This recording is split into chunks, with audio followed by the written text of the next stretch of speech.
வணக்கம். Hitech news TV செய்திகள். சென்னையில் எல்ஜி கார்டன் சாலையில் பேரணி நடைபெற்றது. தமிழ்நாடு வருவாய்த்துறை கிராம உதவியாளர்கள் சங்கம் சார்பாக 6 அம்ச கோரிக்கைகளை வலியுறுத்தி இந்த பேரணி நடைபெற்றது. முன்னதாக இந்த பேரணிக்கு மாநில தலைவர் தில்லை கோவிந்தன் அவர்கள் தலைமை வகித்தார். இதில் அலுவலக உதவியாளருக்கு நிகராக கிராம உதவியாளர்களுக்கு அடிப்படை ஊதியம் ரூபாய் 15,700 வழங்க வேண்டும்.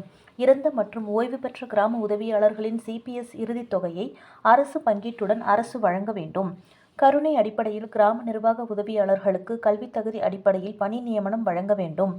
வருவாய்த்துறையில் ஏற்படும் காலி பணியிடங்களில் 5% கிராம உதவியாளர்களுக்கு முன்னுரிமை அடிப்படையில் பதவி உயர்வு மூலம் நிரப்பிட வேண்டும் முதலான கோரிக்கைகளை வலியுறுத்தி இந்த பேரணி நடைபெற்றது.